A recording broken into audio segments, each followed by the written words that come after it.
हरे कृष्णा। तो आप में से आज ऐसे कौन कौन से भक्त हैं जो पहली बार यहाँ पर आए हैं? हरि बोल। तो इन सभी भक्तों का विशेष स्वागत है 3 बार हरि बोल बोल के। हरि बोल, हरि बोल, हरि हरि हरि। धन्यवाद। आपके स्वागत में आपको किसी ने हो सकता है आज तक फूलों की माला दी हो, कुछ उपहार दिया हो, कभी कहीं रुपया मिला हो, लेकिन आज हमने आपको भगवान का नाम दिया उपहार में। हरि बोल। तो आशा है आप सभी बहुत अच्छे से होंगे। आज विशेष तिथि लग चुकी है। वैसे कल अक्षय तृतीया का जो पावन दिवस है वो कल मनाया जा रहा है, लेकिन तिथि ऑलरेडी लग चुकी है। तो बहुत ही विशेष है ये अक्षय तृतीया तिथि। नाम सुना है अक्षय तृतीया? अक्षय कुमार तो सुना होगा आप लोगों ने, लेकिन अक्षय तृतीया हो सकता है कुछ नया आ गया है। अक्षय तृतीया महामहोत्सव की जय। बहुत ही विशेष दिवस है ये अक्षय तृतीया। दुर्भाग्यवश ये ऐसी स्थिति है कि आज के इस आधुनिक जगत में अगर किसी से पूछें कि अक्षय तृतीया है क्या, तो जो युवा वर्ग है उन्हें तो पता ही नहीं है कि अक्षय तृतीया जैसी कोई चीज़ होती है। उन्हें सिर्फ अक्षय कुमार पता है। लेकिन अक्षय तृतीया अगर किसी को पता भी है, जो थोड़े एजिड हैं, थोड़े बड़े हैं, उन्हें भी थोड़ा कम ही पता है। वास्तविकता में जो शास्त्रों के आधार पर इस विशेष तिथि का महत्व है उतना नहीं पता। तो आज हम वही जानने का प्रयास करेंगे। आप में से कोई बताएगा थोड़ा सा 2 शब्दों में कि क्या है अक्षय तृतीया? जिन्होंने हाथ खड़ा किया था कि हाँ हमें मालूम है, जस्ट पता लगे कि आज जो व्यूअर्स हैं कितने ज्ञानी हैं। यस, बताइए माता जी।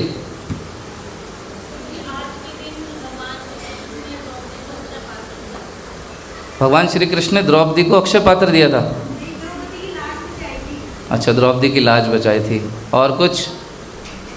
अभी हम सब समझेंगे, देखते हैं आपका उत्तर सही है कि गलत, वो अभी पता चल जाएगा। मतलब पुरुष सब गोल हैं क्या? सब मामला साफ। इन्हें भी अक्षय कुमार ही पता है। अच्छा, बांके बिहारी जी के चरण दर्शन होते हैं, बहुत सुंदर। और कुछ? अच्छा, और? हाँ, भगवान श्री कृष्ण के चरणों में चंदन का लेप लगाया जाता है। और क्या? और कुछ?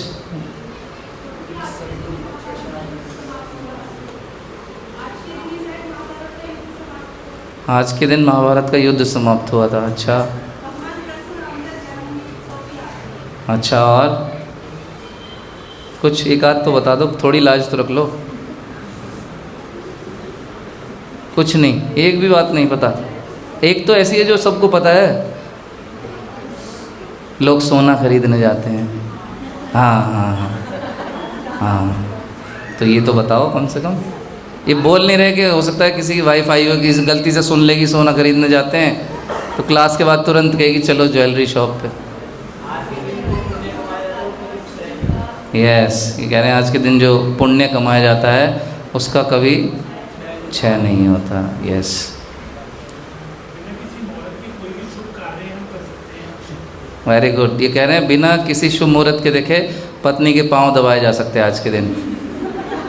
बहुत सुंदर प्रभु जी, आप बिल्कुल सही ग्रस्त हैं। Very good. कोई भी शुभ कार्य कर सकते हैं, ये भी शुभ ही है। तो आज हम जानेंगे शास्त्रों की दृष्टि से और आचार्यों की दृष्टि से कि क्यों ये तिथि इतनी महत्वपूर्ण है कि चारों तरफ अक्षय तृतीया का गुणगान होने लगता है जब ये तिथि आती है। दुर्भाग्यवश क्या है, अगर हम इंटरनेट सोशल मीडिया पर देखें तो उसमें सिर्फ एक ही बात लिखी होती है, सोना खरीदें सस्ता, या गाड़ी खरीदें या प्लॉट खरीदें, दैट्स इट, बस इतनी बातें। लेकिन इससे ज़्यादा बहुत कुछ है इस पावन और विशेष तिथि में।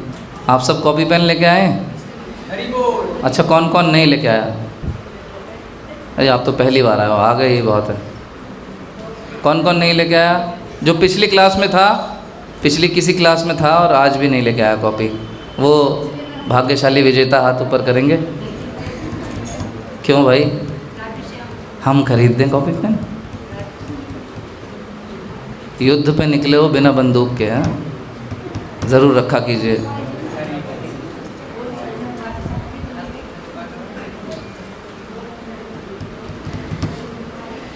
हरि हरि बोल। तो भक्त जो देर से आ रहे हैं उनके लिए भी एक बार हरि बोल।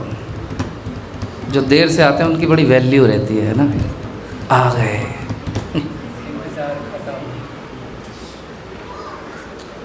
तो 23 अप्रैल को इस बार अक्षय तृतीया का ये पावन दिवस है। तो आइए समझते हैं अलग अलग क्या विशेषताएं हैं इस तिथि की। आप लिखते जाइए, आपके बहुत काम आएगी। आशा है आज से पहले इतने तथ्य अक्षय तृतीया के बारे में आपने नहीं सुने होंगे।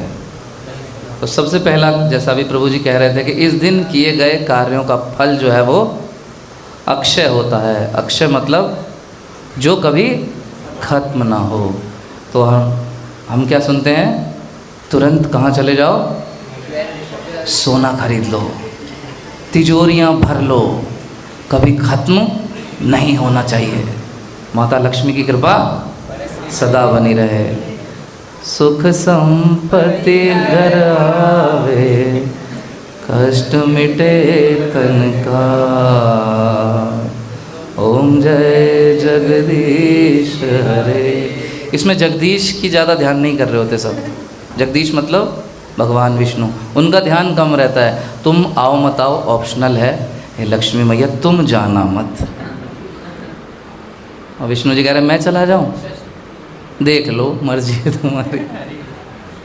तो सबकी कामना क्या रहती है, सिर्फ के सुख संपत्ति मिले, धन मिले। और आज के दिन अगर हम सोना चांदी खरीदें, तिजोरी भरें, पूजा करें, तो ज़्यादा से ज़्यादा धन जो है हमारे जीवन में रहेगा।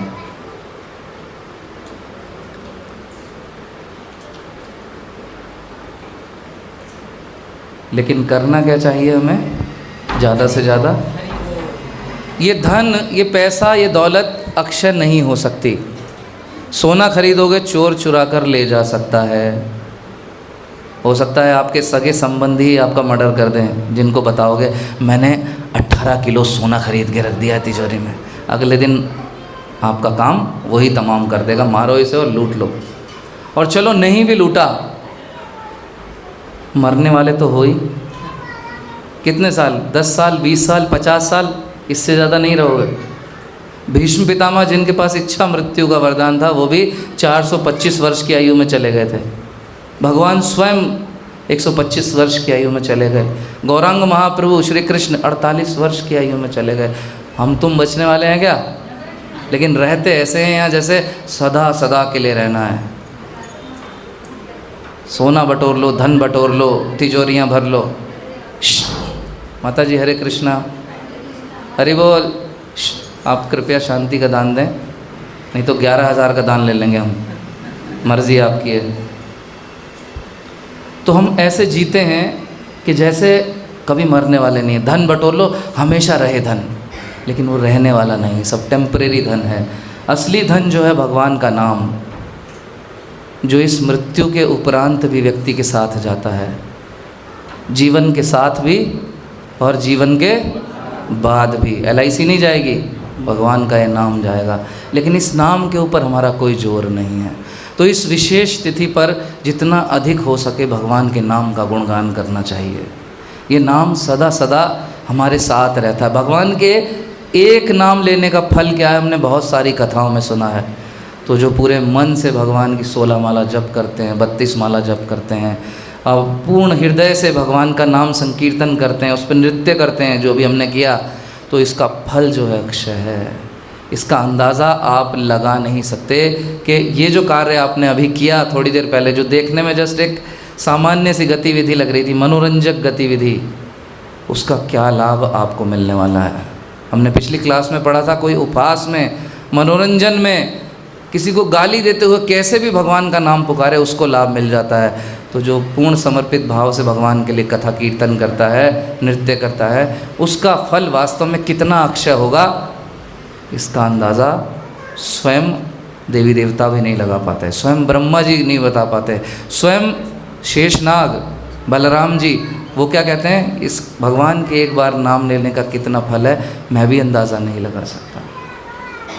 स्वयं यमराज नहीं बता पा रहे भागवतम में, किसी व्यक्ति ने अगर एक बार नाम ले लिया और जीवन में खराब कर्म भी करें, बुरे कर्म भी करें, तो जब चित्रगुप्त जी बताते हैं इसने एक बार कीर्तन में नृत्य किया था भगवान का नाम लेके, भले ही ज़बरदस्ती किया, वो गंजे से प्रभु जी ज़बरदस्ती नचाए पड़े थे, नाचो गाओ नाचो गाओ, तो ज़बरदस्ती गा लिए नाच लिए, तो इसका क्या फल होगा। वो भी कहते हैं हमें नहीं पता, भगवान के धाम भेजो। इतना अक्षय फल है इसका।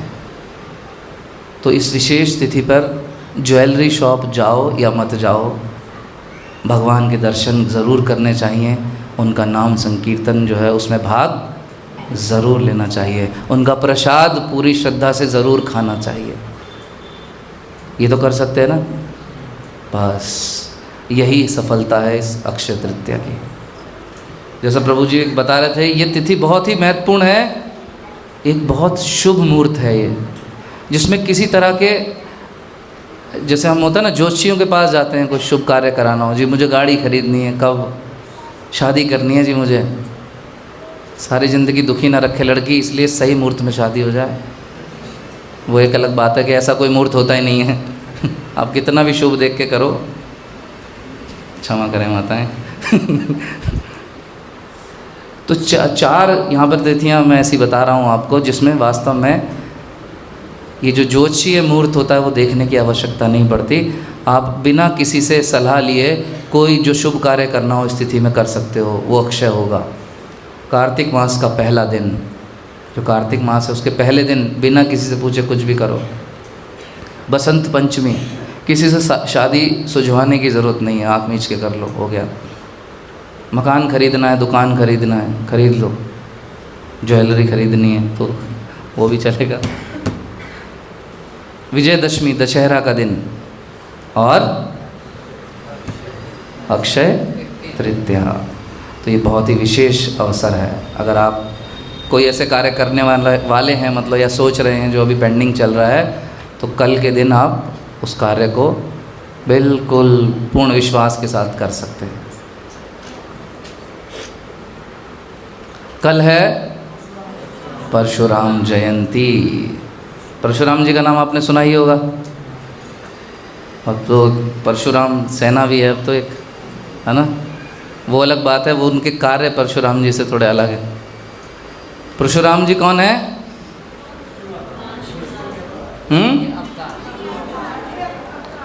विष्णु जी के अवतार हैं। कौन से नंबर के? किसने बताया? तो प्रभु जी के लिए ज़ोरदार तालियां। तो विष्णु जी के छठे अवतार हैं परशुराम जी। इनके पिता का नाम था ऋषि जमदाग्नि। क्या नाम है? जमदाग्नि। और इनकी माता का नाम है रेणुका। आपने सुना ही होगा कि इन्होंने अपनी माता का सिर कलम कर दिया था। लोग कहते हैं अरे भगवान का अवतार है फिर भी माँ को मार दिया, यानी आज की डेट में हम भी मार सकते हैं। आजकल लोग ऐसे हैं, वास्तविक सुनने में थोड़ा अजीब लग रहा है, धन दौलत जायदाद के लिए अपनी माँ का भी गला काटने से नहीं चूकते। लेकिन ये परशुराम जी जो हैं ऐसे नहीं हैं। इन्होंने क्यों काटा गला, कोई जानता है इस बात को?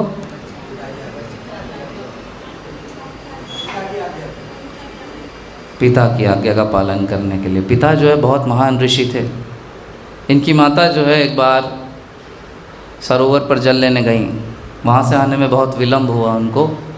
तो जब लौटी तो फिर ऋषि ने अपनी दिव्य दृष्टि से देखा कि क्यों विलम्ब हुआ। उन्होंने पूछा क्यों देर से आई हो? तो उन्होंने इधर उधर के बहाने बताए, लेकिन उन्होंने अपनी शक्ति से देख लिया कि सरोवर में वहाँ पर एक युवक भी स्नान कर रहा था जो बहुत आकर्षक था।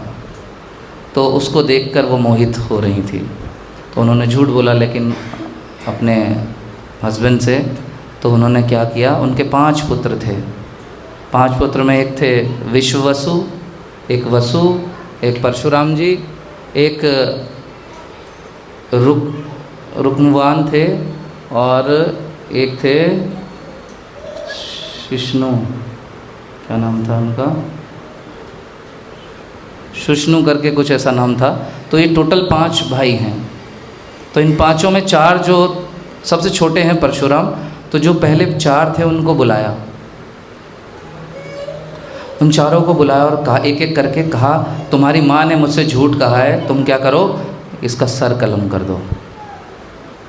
तो पहले से कहा, पहले ने कहा नहीं मैं नहीं कर सकता, माँ का वध कर दूँ, इन्होंने मुझे दूध पिलाया है, पाला है, पोसा, मैं नहीं करूँगा। दूसरे को बुलाया, तुम करो, नहीं। तीसरे को बुलाया, तुम करो, नहीं। चौथे को बुलाया, तुम करो, नहीं। अब नंबर आया परशुराम जी का, एक काम करो, अपनी माँ का सर कलम कर दो और इन चारों भाइयों का भी कलम कर दो, इन्होंने मेरी आज्ञा की अवहेलना की है। तो परशुराम जी क्या है, उनके मन में भी यही भाव आया कि माँ का सर मैं कैसे कलम कर सकता हूँ। उनके हृदय ने क्या कहा, नहीं। लेकिन तभी उन्होंने सोचा, क्योंकि भगवान का अवतार है, बुद्धिमान है, बहुत आगे तक की भी सोच सकते हैं, तो वो सोच रहे हैं कि मेरे पिता जो है इतने शक्तिशाली हैं, अगर मैंने भी मना किया तो माँ को तो मारेंगे ही, हम पांचों को भी निपटाएंगे, और इनको क्रोध आ गया तो आसपास के कई गांव इनके गुस्से से और जल के ख़त्म हो जाएंगे और अपना भी ये हानि कर लेंगे, क्योंकि एक स्त्री की हत्या पाप है, एक स्त्री को मारना पाप है, और उस काल में तो बहुत बड़ा पाप है। क्योंकि जो परशुराम जी कहाँ माने जाते हैं, वामन देव के अवतार और श्री राम के अवतार के बीच में इनका अवतार हुआ, उस समय की बात है। तो वहाँ अगर स्त्री की हत्या होगी तो अपराध लगेगा। तो उन्होंने क्या किया, उन्होंने मन ही मन सोचा कि अगर मैं माँ का सर कलम कर दूँ और इन भाइयों का भी सर कलम कर दूँ तो पिता मुझसे प्रसन्न हो जाएंगे और मुझसे वरदान के लिए ज़रूर कहेंगे। तो फिर उन्होंने तुरंत पांचों का सर काट दिया। जब ऋषि जमदाग्नि ने देखा कि मेरी आज्ञा का पालन इस पुत्र ने किया, उन्होंने कहा मैं तुमसे बहुत प्रसन्न हूँ, वर मांगो। वर में क्या मांगा उन्होंने कहा सबसे पहले मेरी माता को जीवित कर दो और उसके उपरांत मेरे चारों भाइयों को जीवित कर दो। तो बहुत लोग कहते हैं कि अपनी माँ का सरम कलम कर दिया परशुराम जी ने, इन्हें भगवान मानते हो? तो आपको ये सब पता होना चाहिए कि क्यों इन्होंने सर कलम किया। बुद्धिमानी से किया इन्होंने काम, नहीं करते तो पूरे वंश का नाश हो जाता। लेकिन इन्होंने सबको बचा लिया, पिता को भी बचाया अपराध से, चारों भाइयों को बचाया, माता को बचाया, और इनका तो फिर उसके बाद इनकी तो जय जयकार हुई ही। इनके पिता ने इनको बहुत आशीर्वाद दिया। तो ये इनका परिणाम मंत्र है, हम सुनते हैं, क्षत्रिय रुद्रमय जगत अपगत पापम स्नपयसि पयसि समित भवतापम केशवधृता भृगुपति रूपा जय जगदीश हरे, जय जगदीश हरे, जय जगदीश हरे। और इसी विशेष दिन पर माता गंगा का प्राकट्य हुआ।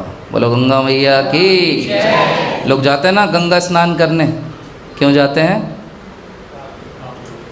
जब हृदय में पाप बढ़ने लगता है, पाप का बोझ इतना अधिक हो जाता है कि व्यक्ति सहन नहीं कर पाता, तो फिर वो गंगा नदी के तट पर जाता है। तो गंगा नदी में जाकर स्नान करने से, ऐसा शास्त्रों में वर्णन है कि हृदय के जो पाप हैं, व्यक्ति के जो पाप हैं, वो सब साफ हो जाते हैं। आपको पता है गंगा स्नान और जमुना स्नान में क्या फ़र्क है? किसी को नहीं पता? देखिए क्या कमाल की बात है। हाँ, बताता हूँ। गंगा में स्नान किया तो सारे पाप स्वाहा, और जब जमुना में स्नान किया सारे पाप स्वाहा, लेकिन साथ ही साथ सारे पुण्य स्वाहा। सारे पुण्य? प्रभु जी ये क्या कह रहे हो? मैं तो गलती से स्नान कर आया पिछले महीने ही जमुना जी में, मतलब मेरे सारे पुण्य गए? अरे ये क्या कह दी बात। पर ये सत्य है।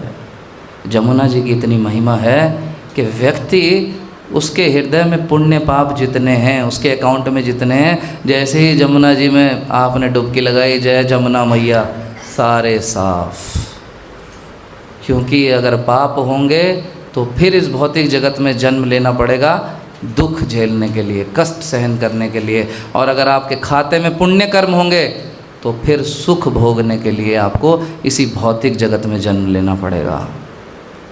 और इस भौतिक जगत में सुख भोगने का मतलब ये नहीं है कि आप ऑल टाइम सुख में रहेंगे, क्योंकि ये दुखालयम है, हर समय सुख नहीं मिलने वाला। यहाँ सुख टेम्परेरी बेसिस पे मिलेगा, थोड़ा थोड़ा। शहद की कुछ बूंदें, याद है, शहद की कुछ बूंदें थोड़ी सी मिलेंगी।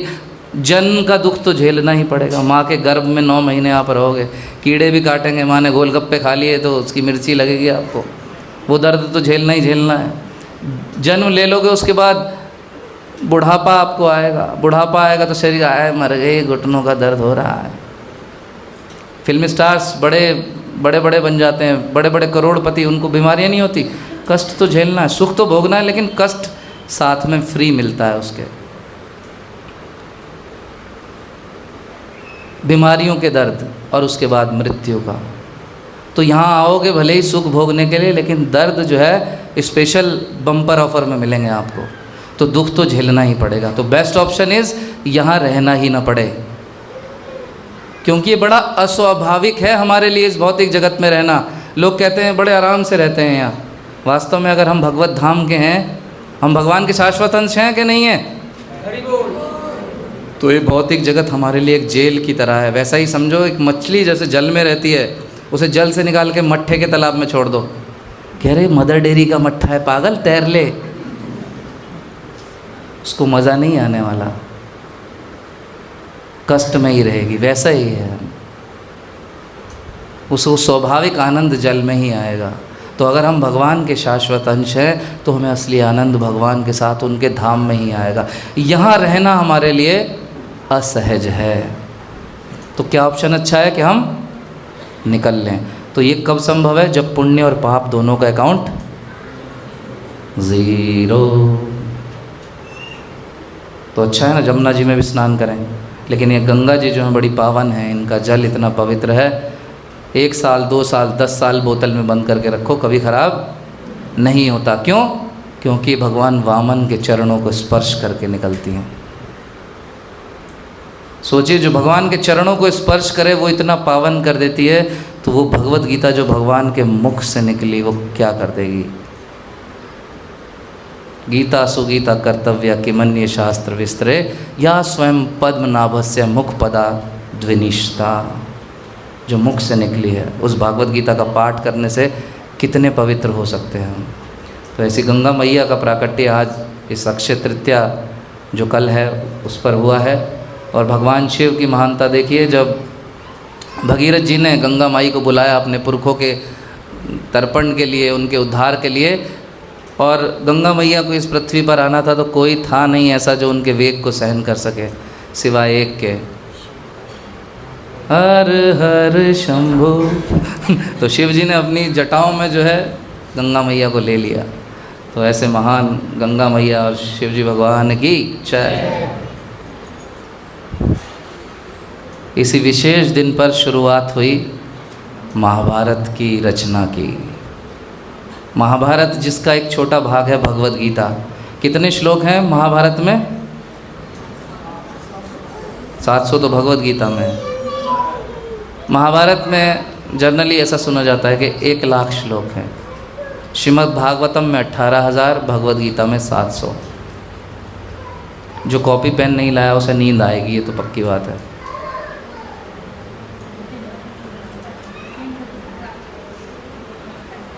किसने लिखी महाभारत?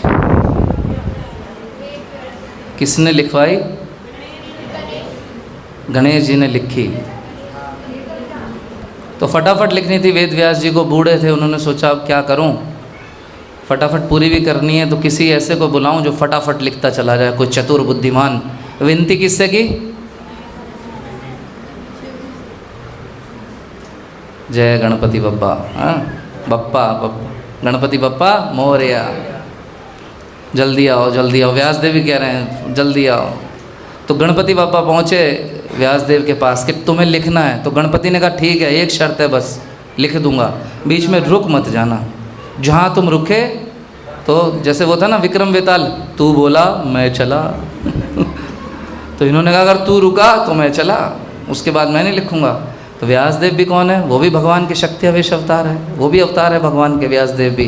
उन्होंने तुरंत क्या कहा, अच्छा तो ठीक है, आपकी शर्त मुझे एक्सेप्टेबल है, मंजूर है, बस एक मेरी भी शर्त है आपकी शर्त के सामने कि जो भी आप लिखो बिना समझे कुछ मत लिखना। अगर कोई बात समझ ना आए तो वहाँ पहले उस बात को समझना फिर लिखना। गणपति ने कहा ओके। तो व्यासदेव क्या करते थे, जब देख रहे हैं कि फटाफट लिखते जा रहे हैं, मेरे बोलने से आगे तेज चल रहे हैं, तो व्यासदेव कठिन सा श्लोक बोल देते थे, कोई महिमा का गुणगान करते हुए, तो गणपति फिर रुक जाते। जैसे कंप्यूटर में गोला नहीं आ जाता, टी टी टी, वो सोच रहे हैं कि अच्छा इसका क्या मतलब है, अभी समझ नहीं आ रहा। इतनी देर वो सोच रहे हैं, वो इतनी देर में व्यासदेव सोच लेते थे अब क्या बताना है। फिर गणपति लिखते थे, हाँ अरे जल्दी लिखो भाई, इतना स्लो क्यों लिखते हो। तो इस प्रकार जो है पूरी महाभारत की रचना हुई। बड़ा विशेष पास टाइम है ये। तो श्रील व्यासदेव की जय, गणपति बाबा की जय। और इसी दिन जो है कहा जाता है कि सतयुग, त्रेता युग, द्वापर और कलयुग, इन चारों युगों का जो पहला दिन होता है, प्रारंभ होता है, वो अक्षय तृतीया के दिन से होता है। चारों युगों की शुरुआत अक्षय तृतीया के दिन से होती है। तो ये महान दिवस है जिस पे चारों युग की शुरुआत हुई। साथ ही साथ जैसे एक माता जी भी कह रही थी कि जो चार धाम हैं, पहाड़ों में जो चार धाम माने जाते हैं, केदारनाथ, बद्रीनाथ, गंगोत्री और यमुनोत्री। इसके अलावा भी चार धाम है भारत में। कौन कौन से?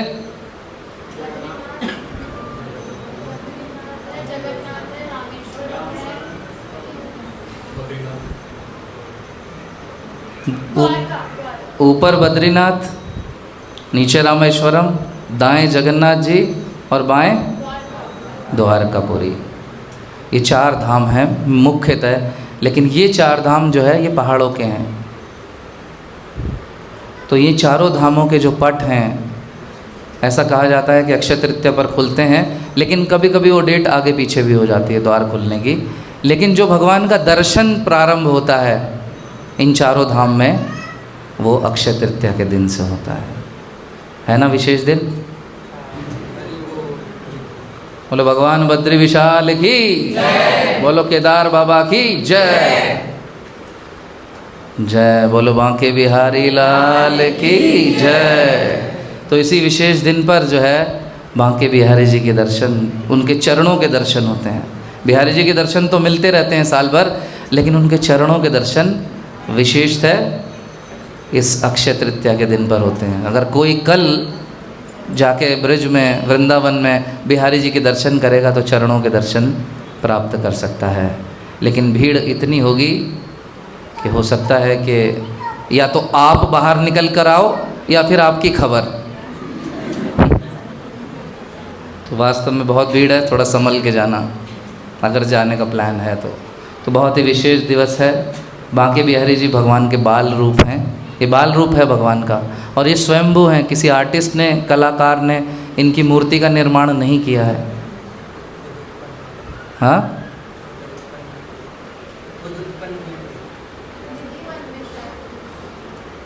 ये स्वयंभू हैं, स्वयं प्रकट हुए। हरिदास वर्य, हरिदास जी को प्राप्त हुए, उनके सुंदर भजन से आकर्षित होकर उनकी सेवाओं के, उनसे सेवाएं लेने के लिए प्रकट हुए। एक बार फिर से बोलो बांके बिहारी लाल की जय। और ये सुंदर स्थान है, लिख रहा है पावन सरोवर। पावन सरोवर क्या है? ये है नंदगांव में। मैं भी, आप किसी ने पता नहीं दर्शन किया है कि नहीं किया, डुबकी लगाई है कि नहीं लगाई है।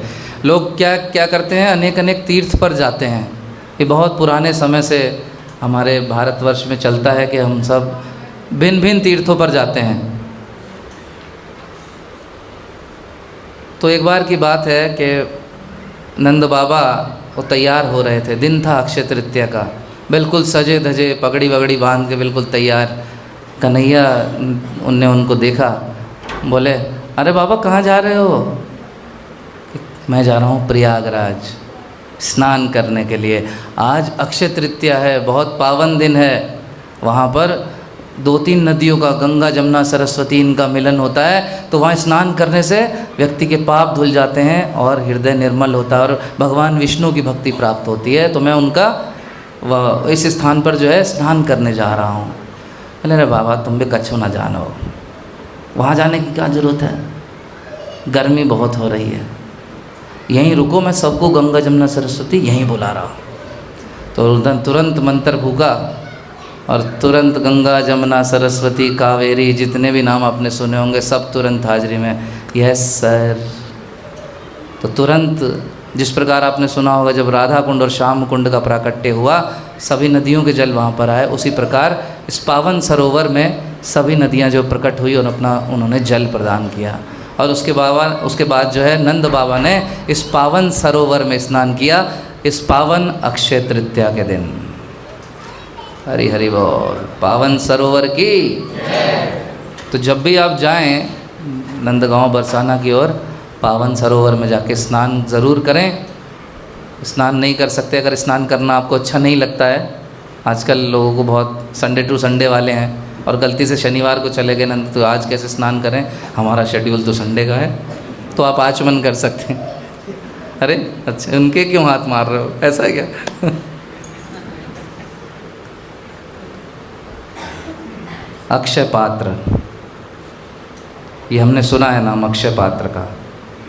अ पॉट ऑफ अनलिमिटेड फूड। आजकल बहुत रेस्टोरेंट के बाहर भी लिखा रहता है ये, लेकिन जब वहाँ जाओ इन रेस्टोरेंट में, सर पिज़्ज़ा मिलेगा, नहीं ख़त्म हो गया। तो उनके अक्षय पात्र नकली हैं। ये अक्षय पात्र जो है महाराज युधिष्ठिर को प्रदान किया था सूर्यदेव ने प्रसन्न होकर। इस पात्र की विशेषता क्या थी कि जब तक उनकी पत्नी, महाराज युधिष्ठिर की पत्नी द्रौपदी भोजन न करे, तो इस पात्र से जितना चाहे, जो चाहे भोजन वो प्राप्त किया जा सकता है। 1,00,000 लोगों के लिए चाहिए, मिलेगा। संपूर्ण भारत के लिए चाहिए, मिलेगा। संपूर्ण विश्व के लिए चाहिए, मिलेगा। इटालियन पिज़्ज़ा, पास्ता, मंचूरियन, जो चाहिए वो ले लो, सब कुछ मिलेगा। एक बार बड़ी ही विशेष घटना इस अक्षय पात्र के साथ जुड़ी हुई है। वो कथा अक्सर हम लोग सुनते हैं कि दुर्योधन, उसने सेवा की किसकी? महर्षि दुर्वासा। दुर्वासा जी किसके लिए जाने जाते हैं? ही इज़, जैसे होते हैं ना एनकाउंटर स्पेशलिस्ट, वो हैं श्राप स्पेशलिस्ट। जो उनसे मिल जाता था वो डर जाता था पहले ही कि हो गया आज काम, मिलने वाला है श्राप। तो दुर्वासा जी की खूब सेवा की दुर्योधन ने। और दुर्योधन इतना चालाक व्यक्ति था, वो हर समय योजना बनाता था कि किस प्रकार से पांडवों की जो है वो हालत ख़राब कराई जाए।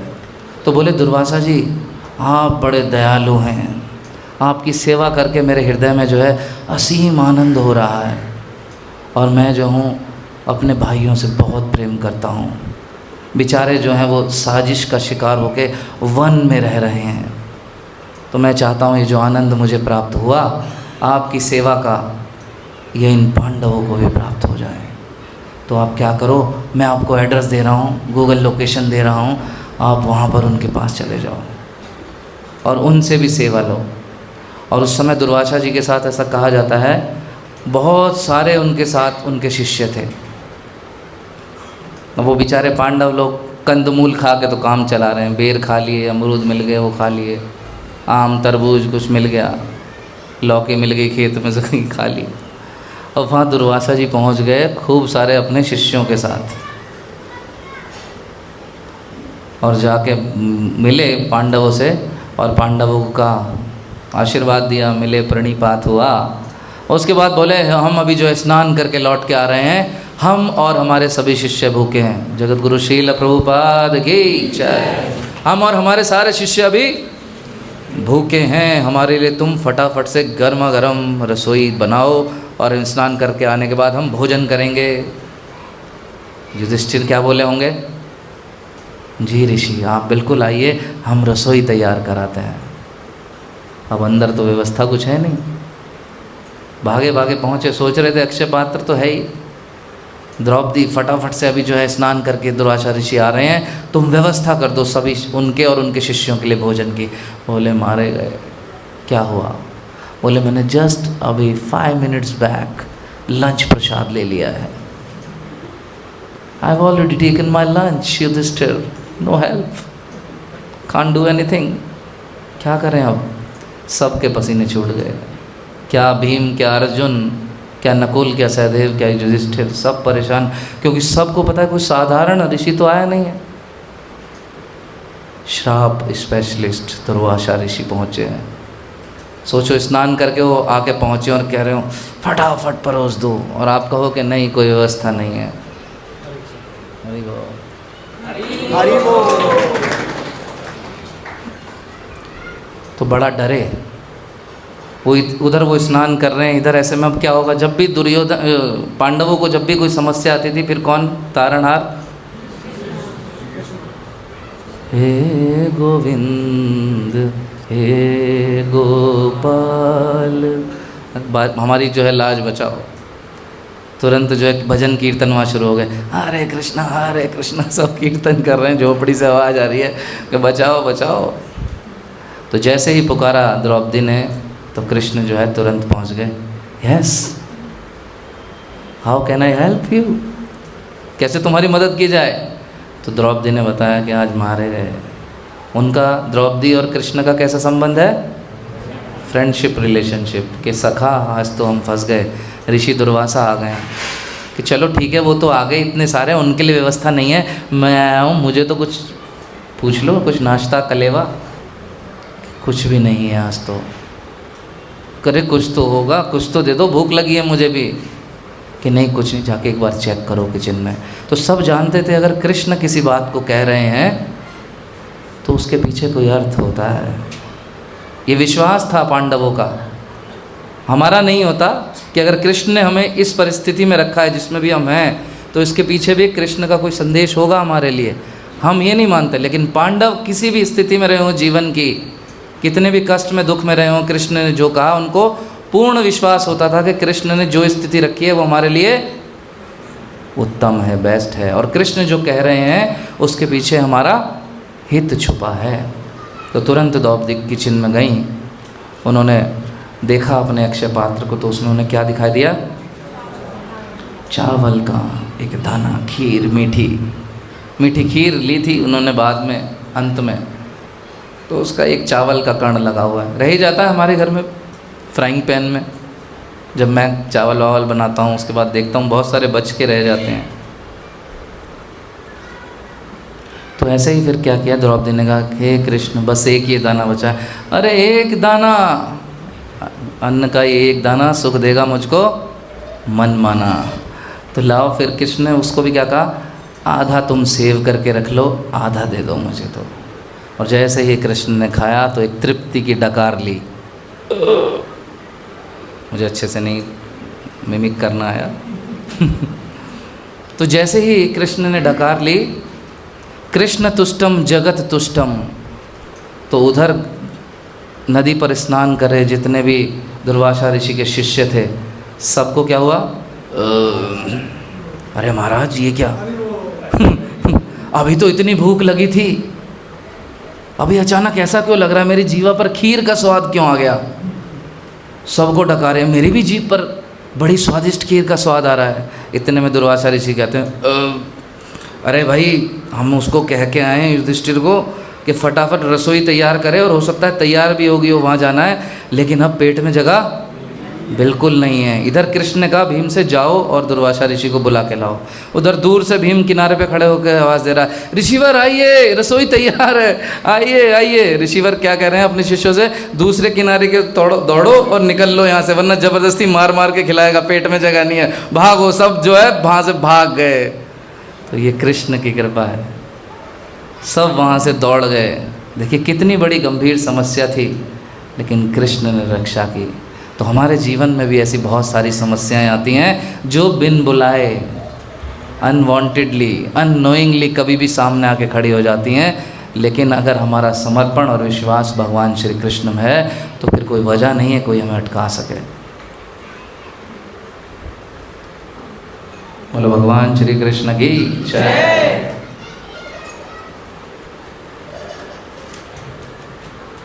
सुदामा जी का नाम सुने, हरे द्वार पालो, ओहो कि दर पे सुदामा गरीब आ गया है। तो सुदामा जी की पत्नी ने कहा कि तुम जाओ, और तुम्हारा मित्र तो राजा है द्वारका का, तुमने हमारी हालत हमारे जीवन की कैसी कर दी है, बच्चे भूखे मर रहे हैं, तुम्हें बिल्कुल भी लाज नहीं आती। उन्होंने कहा नहीं, मित्रता का मतलब ये तो नहीं है कि मैं जाके कुछ मांगूँ अपने मित्र से। उन्होंने कहा ठीक है, लेकिन जब स्थिति ऐसी हो कि बच्चे भूखे मर रहे हैं तो तुम जा सकते हो। और सुदामा जी सदैव एक ही काम में निमग्न रहते थे। किसमें?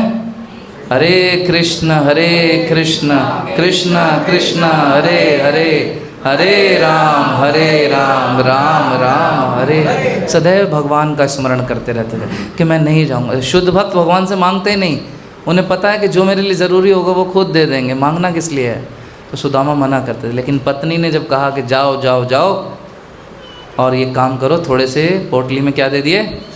चावल। चावलों पे बड़ा जोर है कहानियों में, कृष्ण की कहानियों में चावल बहुत हैं, इसलिए हम अपने प्रोग्राम के अंत में प्रसाद देते हैं तो चावल ज़रूर रखते हैं। आज सबके लिए लास्ट में फिर राजमा चावल फिर से। तो चावलों की पोटली जो है वो बांध दी और भेज दिया कन्हैया को कृष्ण के पास। और कृष्ण ने जैसे ही सुना, जाके पहले सुदामा जी ने कहा द्वारपालों से कि जाओ और कहना उनका मित्र सुदामा आया है, संदीपनी मुनि के आश्रम में जो तुम्हारे साथ रहा करता था, ब्राह्मण पुत्र सुदामा। तो जाके जब खबर अंदर पहुंची कृष्ण के पास कि कोई साधु ब्राह्मण आया है और वो ये कह रहा है उसका नाम है, नाम है सुदामा, तो सुदामा नाम है। कृष्ण ने जैसे ही सुना, आजकल तो क्या होता, कोई कह दे जो कौन है, अरे तुम्हारा कोई दोस्त आया होगा, तो कह दो नहीं हो, मना कर दो, क्योंकि पता है कुछ उधारी मांगने आया होगा। लेकिन कृष्ण ने जैसे ही सुना कि सुदामा जी जो है वो आए हैं मिलने के लिए, तो उनका हाल क्या हुआ। सबसे पहले तो जहाँ खड़े थे उन किसी चीज़ में अटक गए, झटका लगा होता नहीं, उलझ जाता है व्यक्ति, जैसे डबल बेड के खाट के पाए में पाँव उलझ जाता है और झटका लगता है। पगड़ी गिर गई सिर से, वो जो क्या बोलते हैं उसको, मुकुट, सोने का मुकुट जो है सर से कृष्ण के गिर गया और एकदम हाल ऐसा हो गया बड़ा अजीब। बिल्कुल वैसे समझो कि आप अपने घर में लेटे हो आराम से, कॉमेडी नाइट्स विद कपिल देख रहे हो आराम से बैठे हुए, तरबूज खाते हुए ठंडा ठंडा, और घर पे बजे घंटी और आके आपकी पत्नी कहे मोदी जी आए हैं बाहर। समझो आपकी हालत होगी। 2 बार छोटे से घर में ही 2 बार तो हो सकता है जमीन पे आपका मुंह लग जाए जाके। तो ऐसे ही कृष्ण जो है, इतना प्रेम उनके मन में सुदामा के प्रति था कि वो लड़खड़ाए गिरे और भागे जा रहे हैं द्वारका नगरी के द्वार की ओर। इंतज़ार नहीं कर रहे, सैनिकों से नहीं कहा कि ले आओ, खुद दौड़ गए। उनका पीताम्बर वस्त्र गिर गया, आपने सीरियल देखा होगा, उसमें भी दौड़े जा रहे हैं, और उनकी आँखों से जो है आंसू बहने लगे कि मेरा मित्र आया है। सारी बातें याद कर रहे हैं, संदीपनी मुनि के आश्रम में किस प्रकार पेड़ पे चढ़ के हम बरसात में चने खाते थे, मैंने सुदामा के सारे चने खा लिए। वो सारी बातें याद कर रहे हैं, किस तरह हम खेलते थे, किस तरह मैं उसके साथ अटखेलियाँ करता था, वो सारी याद कर रहे हैं। और कभी इधर उलझ रहे हैं, कभी उधर उलझ रहे हैं, किसी को और ध्यान नहीं, सब देख रहे हैं कि ये हमारे कृष्ण को क्या हुआ। रुक्मिणी जी देख रही हैं, सत्यभामा देख रही हैं, जामवती देख रही हैं कि ये क्या हो रहा है। सारी रानियां देख रही हैं। कितनी रानियां हैं भगवान की? गलत। कितना अंतर है, ये कह रहे 3, वो कह रहे 16,108। दोनों ही सही हो, दोनों को जोड़ लो। 16,108 + 3, 16,108 तो जरासंध से मुक्त कराई थी, उसके अलावा 3 रुक्मिणी, सत्यभामा और जामवती, तो टोटल 111। और एक और जोड़ लो इसमें, राधा रानी, और इसमें फिर ललिता और विशाखा भी जोड़ लो।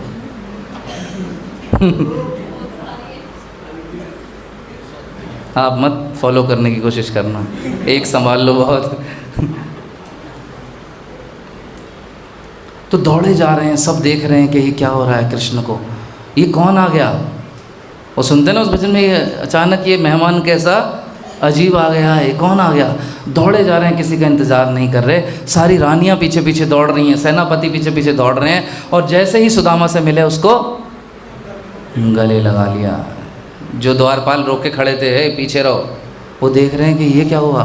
स्वयं भगवान श्री कृष्ण गले लग रहे हैं इस बूढ़े ब्राह्मण के आगे, और रोने लगे कृष्ण सुदामा जी को गले लगा करके। सोचिए वो स्थिति, वो क्षण, वो पल, क्या आनंददायी स्थिति है। एक मित्र के लिए क्या, कितना सम्मान बढ़ गया सुदामा जी का अचानक। भगवान ऐसे ही रेसिप्रोकेट करते हैं, अपने भक्तों का सम्मान ऐसे ही बढ़ा देते हैं, वो आपको पता भी नहीं लगेगा।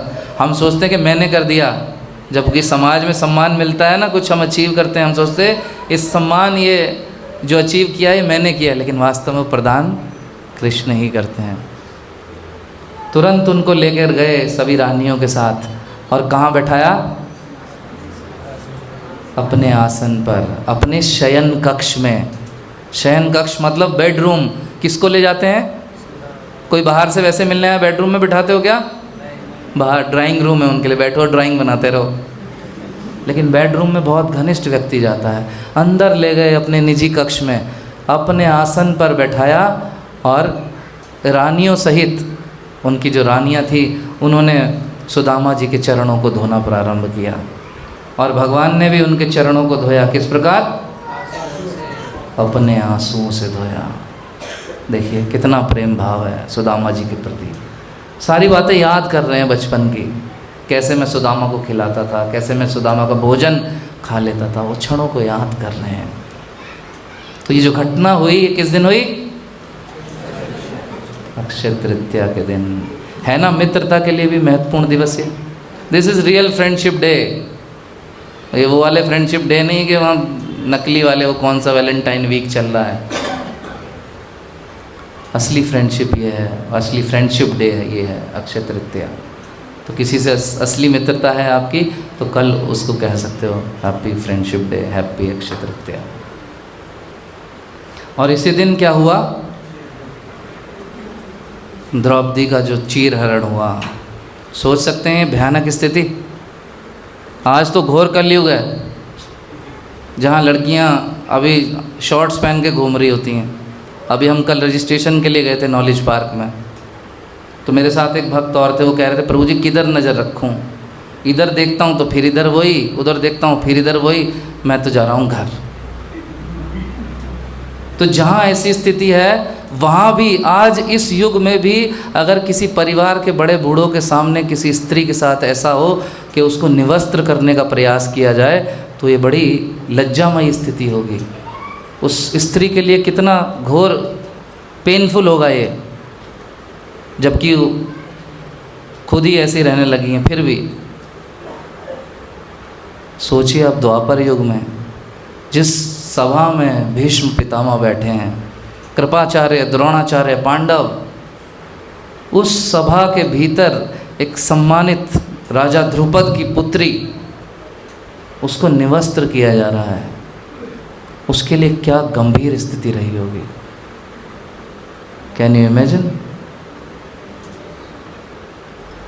उस घनघोर स्थिति में जब पांचों ऐसे पति हैं जो कि दुनिया के सर्वश्रेष्ठ योद्धा हैं, पांचों मिलके बाकी सब एक तरफ हो, सबको हरा दें, ऐसे भी कैसे बैठे हैं? सर झुकाए हुए। तब कौन काम आया? श्री कृष्ण गोविंद हरे मुरारे, हे नाथ नारायण वासुदेवा। तो वो श्री कृष्ण काम आए। इस तरह हम भी अपने जीवन में सोचते हैं कि अब तो मेरी विधायक जी से जान पहचान हो गई है, RW के प्रेसिडेंट मुझे पर्सनली जानते हैं, मेरा मामा जी MLA हैं। सब ये बैठे रह जाएंगे। जब जीवन में वास्तविकता में आवश्यकता होगी, तो ये सिर्फ उसी तरह आपकी ओर तक रहे होंगे जिस प्रकार पांचों पांडव बैठे हैं और द्रौपदी की तरफ देख रहे हैं। कोई नहीं मदद कर सकता। तब काम आते हैं हमारे एकमात्र स्वामी सखा हमारे, है ना, हे नाथ नारायण वासुदेवा। लेकिन उस सखा से तो हम मित्रता जोड़ते ही नहीं। हमारे पास समय नहीं कभी मंदिर आने का, हमारे पास कभी समय ही नहीं है भगवान की कथा सुनने का। किसी से कहो माला जप कर लो, वृंदावन में भी कहो हाँ जी 2 माला करेंगे, हरि बोल, कमिटमेंट। उसके बाद 2 दिन होती है, तीसरे दिन टाइम नहीं मिल रहा। कहाँ लगे हो भाई, तुम्हें टाइम नहीं मिल रहा, मोदी जी से ज़्यादा बिजी व्यक्ति हो तुम। तो वो सखा जो हमारे सदैव काम आना है, उसके साथ मित्रता निभाने का हमारे पास समय नहीं है। फिर भी वो इतना दयालु है, वो फिर भी वो सोचता है कि चलो ये सच में बिज़ी है, पूरी वेब सीरीज़ है नई लॉन्च हुई है, पूरी देखनी पड़ेगी इस बेचारे को, इतने सारे सीरियल हैं, 512 चैनल बन गए हैं अभी, कितने सारे देखने तो पड़ेंगे थोड़े थोड़े से, बिज़ी रहता है वो। फिर भी हमारे जीवन में जब हमें उसकी आवश्यकता होती है, फिर भी भगवान प्रकट हो जाते हैं उसी प्रकार जिस प्रकार द्रौपदी के पुकारने पर आए। भगवान के कितने अवतार सुने अभी, 10 अवतार में एक अवतार तो हमने सुना, भृगुपति रूपा स्वयं परशुराम जी, इसके अलावा कश्यप अवतार, मत्स्य अवतार, वामन अवतार, नरसिंह देव अवतार। नरसिंह देव का अवतार अभी आने ही वाला है, 4 मई को नरसिंह चतुर्दशी। बोलो नरसिंह देव भगवान की जय। तो कितने अवतार सुने, और यहाँ भगवान ने क्या अवतार ले लिया, कपड़ा अवतार। भगवान बन गए साड़ी, भगवान ने साड़ी के रूप में अवतार ले लिया। ऐसी साड़ी बन गए कि दुर्शासन खींचते खींचते खींचते उसकी ज़िंदगी खिंच गई, वो लेट गया, ढेर हो गया, क्या नहीं खींच सकता, तुम आ जाओ भाई, अब मैं नहीं। तो ऐसे हैं विशेष भगवान श्री कृष्ण, लेकिन हमारे पास समय ही नहीं रहता इतना कि हम उनको समय दे पाएँ। तो ये घटना जो है, जो भगवान ने सखा होने की असली फ्रेंडशिप, देखिए सुदामा जी के साथ भी दिखाई, द्रौपदी के साथ भी दिखाई। Again double bonanza friendship day, Akshaya Tritiya, फिर से फ्रेंडशिप डे। और इसी दिन जो है ब्रह्मा जी ने इस सृष्टि का निर्माण किया है। अब आप देख रहे होंगे यार ये ब्रह्मा जी कैसे कैसे हैं ये, हमने तो 4 मुंह वाले ब्रह्मा सुने है ना, कितने मुंह हैं ब्रह्मा जी के, 5।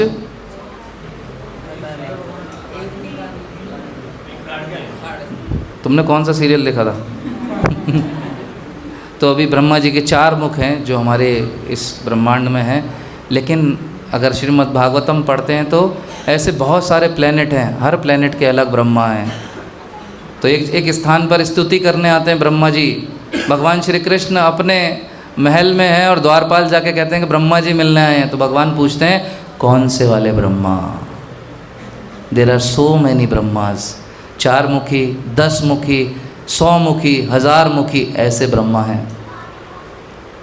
तो यहाँ पर आप चित्र में भी देख सकते हो। तो आज का ये विशेष दिन है, जो हमारे ब्रह्मा हैं चतुर्मुखी, उन्होंने इस सृष्टि की रचना की अक्षय तृतीया के दिन। फेवरेट देवों के देव कुबेर देव, कौन है कुबेर? धन के खजांची हैं ये। तो अक्षय तृतीया के दिन जो है उनको ये पोस्ट प्रदान की गई, सभी देवताओं ने उनको अपना खजांची नियुक्त किया है। वो मालिक नहीं है, वो खजांची हैं, वो सबका धन रखते हैं, उनके पास सबका धन रहता है। लेकिन जिसके पास सबका धन हो तो आनंद में तो रहेगा ही भाई, सेठ जी तो वही है। कुबेर जी के ही पुत्र थे नलकूबर और मणिग्रीव। कार्तिक मास में हम कथा सुनते हैं ना, जब ओखल बांध लीला आती है तो भगवान ने ओखली अटकाई 2 पेड़ों के बीच में और उन्हें गिरा दिया 2 पेड़ों को। कौन थे वो 2 पेड़? नलकूबर और मणिग्रीव। अब कार्तिक आएगा तो डिटेल में कथा सुनिएगा, सुनाएंगे आपको। तो उन नलकूबर और मणिग्रीव के ही पिता हैं ये धन कुबेर। तो इस दिन अगर कुबेर जी का थोड़ा सा स्मरण किया जाए तो उनकी कृपा से जीवन में थोड़ा क्या आता है? धन। तो आप कल करेंगे? अरे इतना समझाने के बाद भी हाँ तैयार हैं सब। हाँ जी, कृष्ण का स्मरण करो, धन तो सब छूट जाएगा। और इसी दिन जो है प्राकट्य दिवस है देवी अन्नपूर्णा का, माता अन्नपूर्णा की जय। तो अन्न का और अन्नपूर्णा का प्राकट्य इसी दिन हुआ। कलयुग में कहा जाता है प्राण कैसा है? अन्नमयी, अन्नमयी प्राण है। मतलब अन्न खाओगे तो प्राण चलता रहेगा, अन्न के बिना जीवन चलता नहीं, अन्नमयी प्राण है। तो ऐसी अन्न को प्रदान करने वाली अन्नपूर्णा जो हैं उनका प्राकट्य दिवस यानी कि हैप्पी बर्थडे, वो है अक्षय तृतीया का दिन। जगन्नाथ रथ यात्रा सुनी है सबने?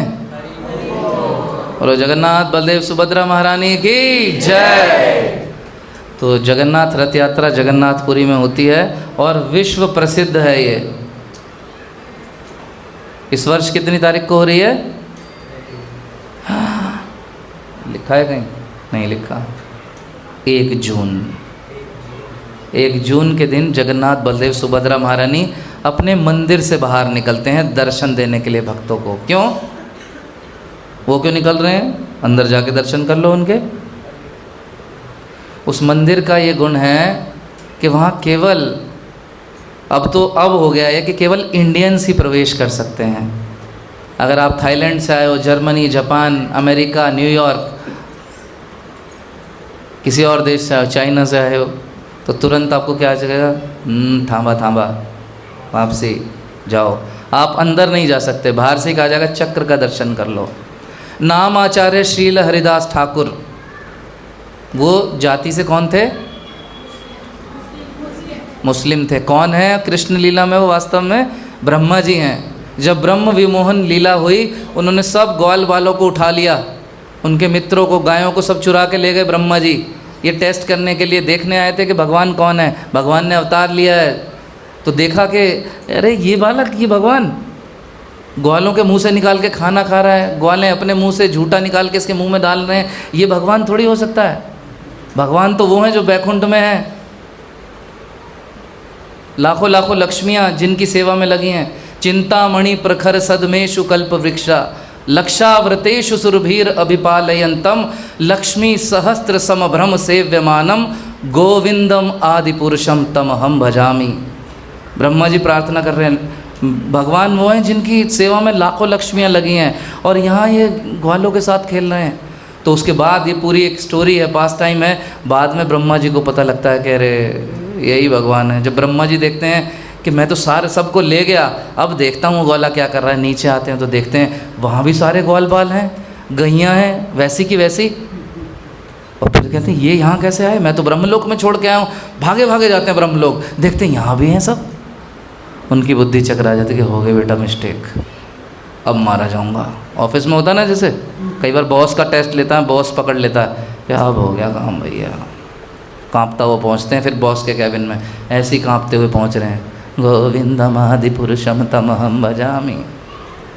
भगवान ने फिर भी माफ़ कर दिया, चल कोई बात नहीं, होता है, मेरी लीलाएँ ऐसी हैं।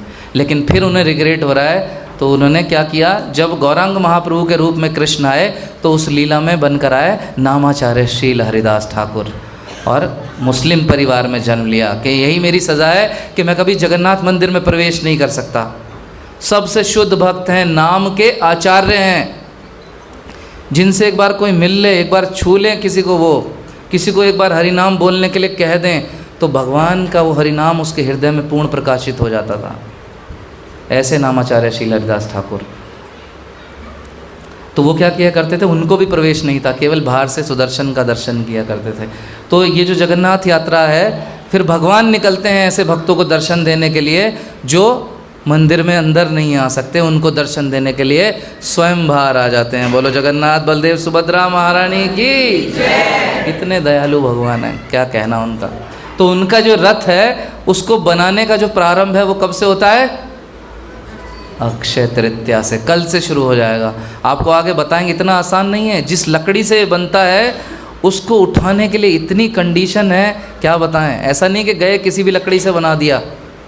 भगवान स्वयं पुजारी के स्वप्न में आके आज भी बताते हैं कि किस पेड़ की कौन सी लकड़ी को लाना है। स्वयं जगन्नाथ जी का जो विग्रह बना है वहाँ जगन्नाथ बलदेव सुभद्रा महारानी का, वो हर 12 साल में बदला जाता है। उसमें जो जगन्नाथ जी का प्राण ट्रांसप्लांटेशन है हर 12 साल में होता है। लेकिन वो भी विग्रह जिस लकड़ी से बनता है, दारू ब्रह्म से, उसकी लकड़ी का चयन भी स्वयं भगवान जगन्नाथ पुजारी को स्वप्न में आके बताते हैं। सी वो किसी दिन बताएंगे आपको कथा पूरी डिटेलिंग में, लंबी है। तो वो जो जिस रथ पर भगवान निकलते हैं इस रथ यात्रा में, उस रथ का निर्माण जो कार्य है वो कल के दिन यानी अक्षय तृतीया से प्रारंभ होगा। अक्षय तृतीया के दिन ही शीला प्रभुपाद ने लीग ऑफ डिवोटी की स्थापना की थी झांसी में, 16 मई 1953 को। कितनी तारीख को? 16 मई 1953 को लीग ऑफ डिवोटी। इस्कॉन की स्थापना करने से पहले उन्होंने इंडिया में इस्कॉन की स्थापना कहाँ की? न्यूयॉर्क में। लेकिन लीग ऑफ डिवोटी की स्थापना 1953 में झांसी में की थी।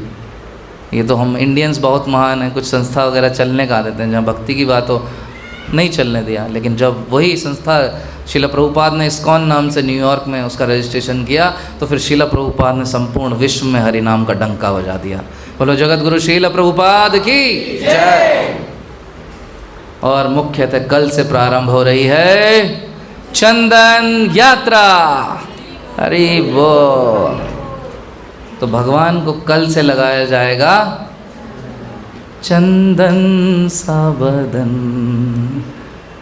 सुनते ना, चंदन सा बदन चंचल चितवन, धीरे से तेरा ये मुस्काना, मुझे दोष न देना जग वालों, हो जाऊं अगर मैं दीवाना।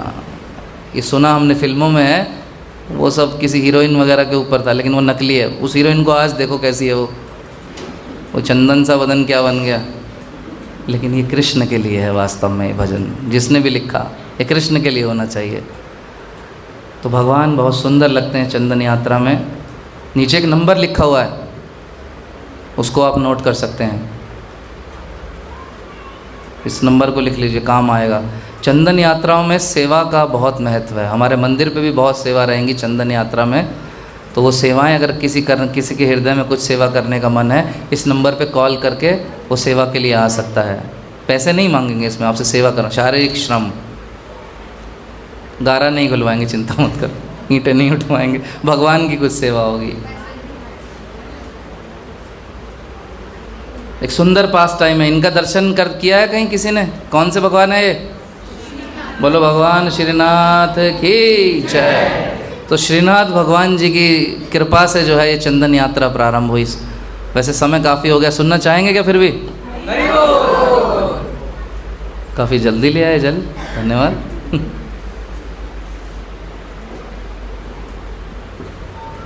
जल्दी तो नहीं है किसी को जाने की? 1.5-2 घंटे है ना आप लोगों के पास?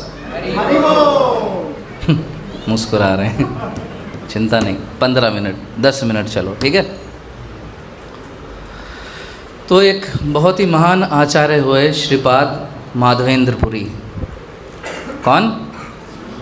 माधवेंद्रपुरी पाद। तो माधवेंद्रपुरी क्या है?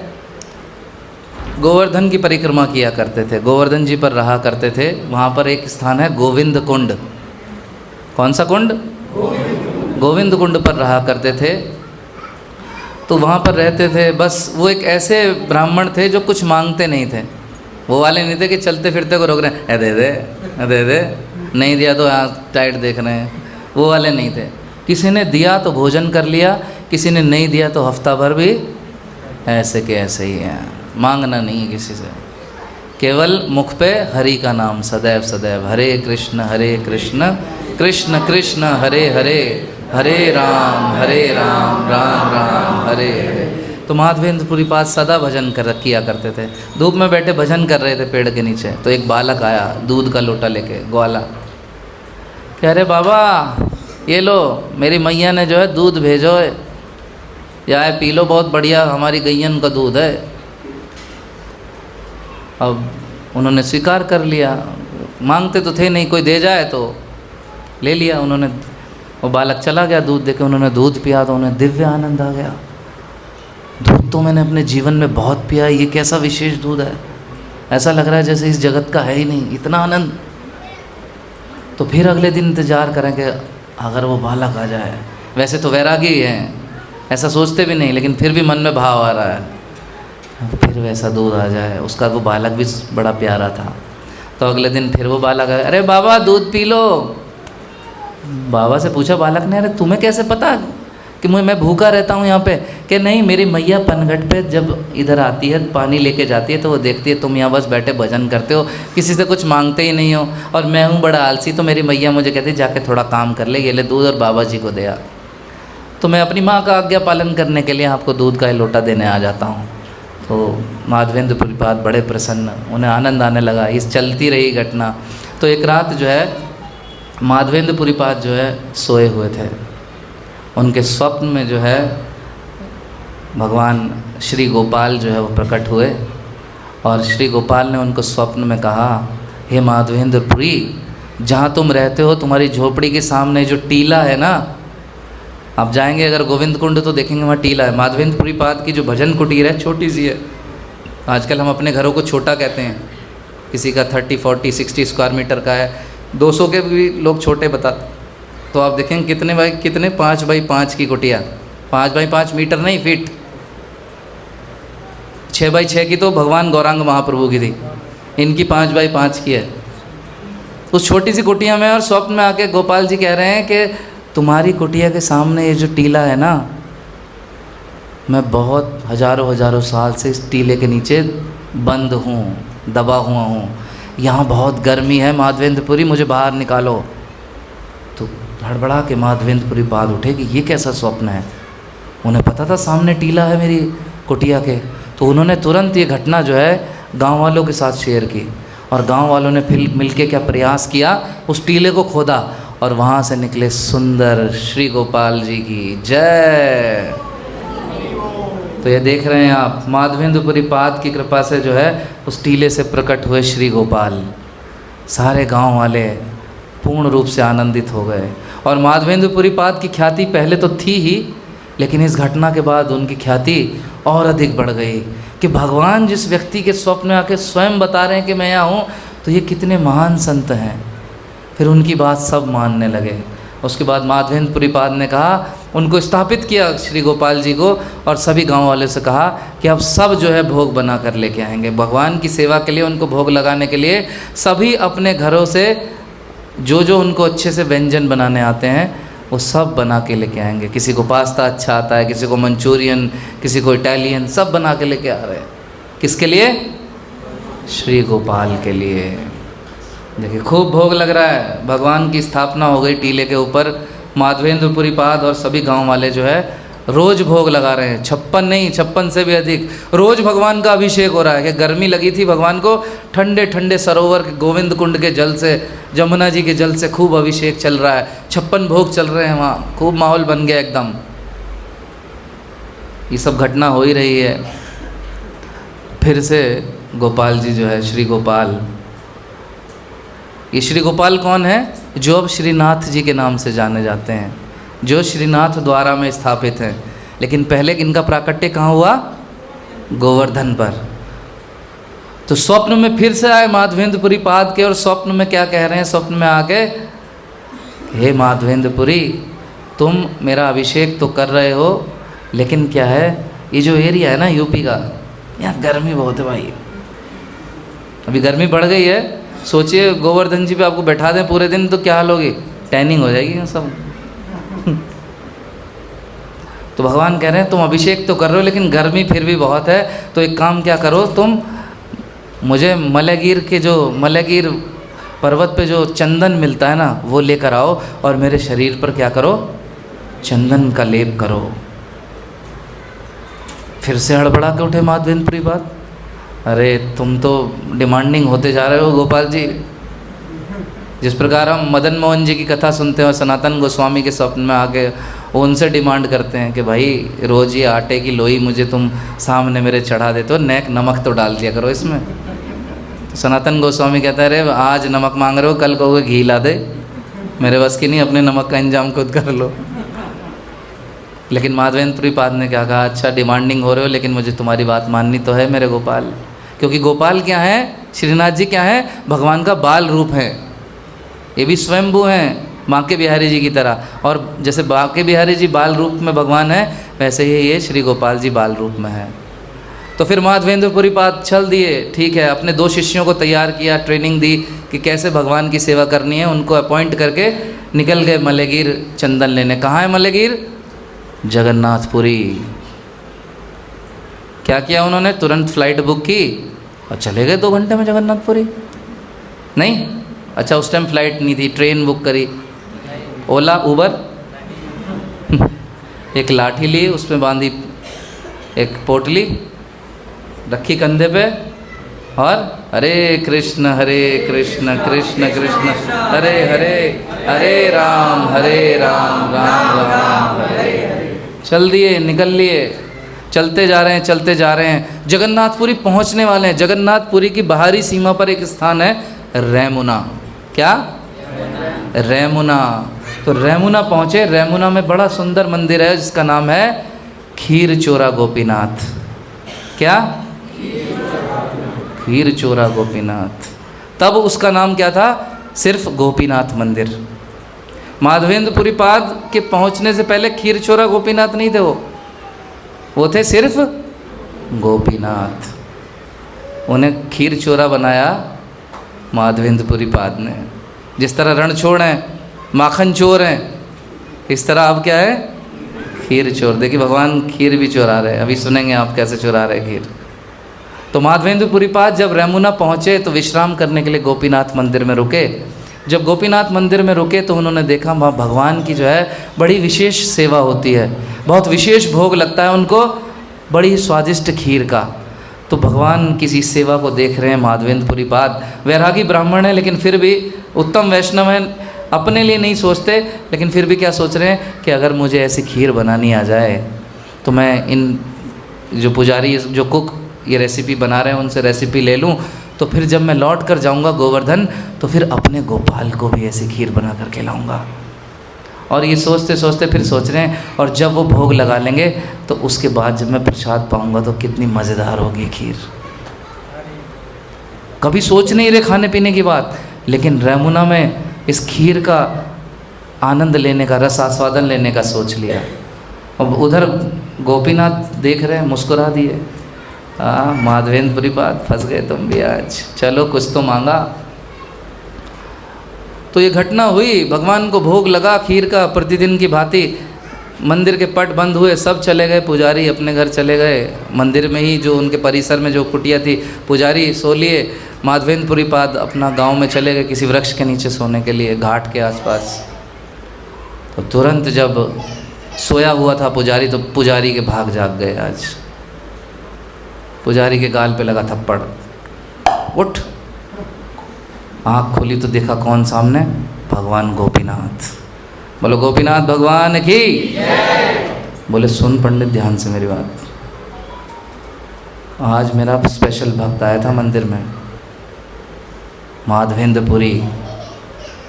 तुमने जितनी खीर का भोग लगाया था तुम सारे दोने ले गए और सारे पंडितों ने चट कर लिया, सब ने भोग लगा लिया। मुझे पता था तुम मुश्किल छोड़ोगे नहीं। इतनी स्वादिष्ट खीर होती है सच में, मैंने खाई है पर्सनली। किसी ने एक डोंगा दी थी, आप यकीन जानिए, काफ़ी बड़ा डोंगा था। मेरी हैबिट कम खाने की है, लेकिन मैंने 4 डोंगे खीर खाई वहाँ पर। अति विशेष। तो भगवान ने उसको कहा कि फटाफट मंदिर के पट खोलो। रात के बज रहे हैं 12 साढ़े 12। मंदिर के पट खोलो, दरवाज़ा खोलोगे तो मेरी मूर्ति के पीछे, मेरे घाघरे के पीछे मैंने जो है खीर का एक दोना छुपा कर रख लिया है। अब फटाफट उस दोने को उठाओ और पास में जो घाट है पेड़ के नीचे, वहाँ माधवेंद्रपुरी पाद तुम्हें मिलेंगे। जाकर वहाँ पूछो कौन है माधवेंद्रपुरी और उसको ये खीर देकर आओ। अब इतना हो जाए पुजारी सो पाएगा? तुरंत मंदिर के दरवाजे खोले, जाके देखा तो बहुत चक्का रह गया। भगवान के विग्रह के मूर्ति के पीछे एक खीर का दोना रखा है। उसे लगा ये जो घटना थी ये सत्य है। पुजारी की आंखों से झरझर आंसू बह रहे कि आज गोपीनाथ ने दर्शन दिए हैं। उसके तो रोंगटे खड़े हो गए, उसकी हालत ख़राब है। उस ख़राब हालत में उसने वो खीर उठाई, भूल गया दरवाजे बंद करना। वो भागा जा रहा है, कौन है माधवेंद्रपुरी? ये कौन आ गया भाई गांव में, जिसके लिए भगवान स्वयं मेरे स्वप्न में आके कह रहे हैं कि मैंने खीर रखी है, खीर चुराई है उसके लिए, जाओ और देकर आओ। शोर मचा रहा है घाट के पास, कौन है माधवेंद्रपुरी? कौन है माधवेंद्रपुरी? माधवेंद्रपुरी रात के समय भी क्या कर रहे थे? हरे कृष्ण कृष्ण कृष्ण हरे हरे, हरे राम राम राम हरे हरे। भगवान का नाम स्मरण कर रहे हैं। उन्होंने कहा हाँ बताइए मान्यवर ब्राह्मण देवता, क्या आज्ञा मेरे लिए? मैं ही हूँ माधवेंद्रपुरी। तुरंत खीर का कटोरा तो बाद में देते, पहले ये पकड़ो। जैसे ही माधवेंद्रपुरी ने हाथ में वो खीर का दोना लिया, ब्राह्मण ने पहले तो सबसे उनके चरणों में दंडवत प्रणाम किया, उनके चरणों की धूली अपने मस्तक पे लगाई और उनके बाद उनको बताया कि स्वयं गोपीनाथ ने स्वप्न में आकर कहा है कि तुम्हें ये मैं खीर प्रदान करूं। माधवेंद्रपुरी पाद वो भी आनंदित हो गए और मन ही मन थोड़े फिर दुखी भी हो गए। दुखी किस लिए हुए? सोच रहे हैं कि बताइए भगवान मुझ जैसे, मतलब अपने आप को हमें नहीं कहने चाहिए, वो अपने लिए जो सोच रहे हैं कि मुझ जैसे व्यक्ति के लिए आपने खीर चोरी की, आप इस संपूर्ण जगत के राजा होके आप मेरे लिए चोरी कर रहे हैं। और तुरंत उन्होंने क्या किया, उस स्थान से कूच कर दिया, उसी वक्त खीर का सेवन किया और उस गांव से निकल पड़े। क्यों निकल पड़े? क्योंकि महान संत प्रतिष्ठा को क्या मानते हैं? विष्ठा के समान, मल के समान, कि अब कल से क्या होगा, जैसे ही खबर गांव में फैलेगी, पंडित जी रुकने वाले तो हैं नहीं, तो जैसे ही गांव में फैलेगी गांव की जनता उमड़ेगी कहाँ? घाट पे। माधवेंद्रपुरी की जय। और जब ये आ जाएंगे तो सबसे बड़ी हानि मेरी क्या होगी? मेरे भजन में खलल पड़ जाएगा। तुरंत निकल लिए रातों रात।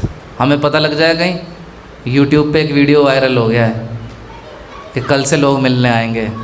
अरे भैया दाढ़ी वाड़ी बना लो, कपड़े बढ़िया सिलवा लो, सबके बैठने की कोल्ड ड्रिंक की व्यवस्था करो, सब आने वाले हैं। लेकिन माधवेंद्रपुरी पाद वहाँ से चले गए। कहाँ जा रहे हैं वो? मैंने शुरू में बताया था कहाँ जा रहे हैं। गोपाल जी ने कहाँ जाने के लिए कहा है? मलयगिरी, चंदन लेने के लिए। तो फिर वो आगे गए। मलयगिरी के जो चंदन लाना, चंदन की तस्करी पहले से बैन है, वहाँ का चंदन बड़ा विशेष होता है। ये क्या बाढ़ आ गई? बंद करवा दो। तो बड़ा विशेष चंदन वहाँ का। तो राजा ने किसी को चंदन ले जाने की अनुमति नहीं दी थी, लेकिन माधवेंद्रपुरी पाद की ख्याति उनसे पहले वहाँ तक पहुँच गई। जब किसी ने कहा कि माधवेंद्रपुरी आए हैं गोवर्धन से भगवान के लिए चंदन लेने, तो राजा स्वयं स्पेशल चंदन निकलवाया राजा ने और माधवेंद्रपुरी पाद को दिया और उनको सीमा तक, अपने राज्य की सीमा तक ड्रॉप किया। माधवेंद्रपुरी पाद लौट रहे हैं, अब वापसी आ रहे हैं जगन्नाथपुरी से। तो फिर रास्ते में क्या पड़ा? फिर से पड़ गया रैमुना, और फिर से वहाँ विश्राम कर रहे हैं। वहाँ पे आराम से फिर से खीर खाई। अब तो वहाँ पे पहुँच रहे हैं, पहले से ही हल्ला था, माधवेंद्रपुरी पाद फिर से आ रहे हैं। सोचिए अब तो उनके लिए क्या है, अब तो सब खीर के दोने लिए बैठे हैं। बिल्कुल विशेष ये गेस्ट हैं, जैसे सुदामा विशेष गेस्ट थे भगवान श्री कृष्ण के, ये गोपीनाथ के विशेष गेस्ट आ रहे हैं माधवेंद्रपुरी। खूब आहो भगत हुई। तो वहाँ पर विश्राम कर रहे थे। तो विश्राम करते करते जो है फिर से उनके स्वप्न में जो है गोपाल जी आ गए। गोपाल जी कौन से वाले? जो गोवर्धन पे थे, श्रीनाथ जी। उनके स्वप्न में आ गए और उनसे स्वप्न में आकर कहा कि अरे माधवेंद्रपुरी, ये रहे देखो जो इधर है ना, ये श्रीनाथ जी, कि उनको आकर के कहा ये जो चंदन मेरे लिए लाए हो, गोवर्धन लाने की ज़रूरत नहीं है। इस चंदन को घिसो और यहीं गोपीनाथ रूप जो है मेरा, इसको लगा दो।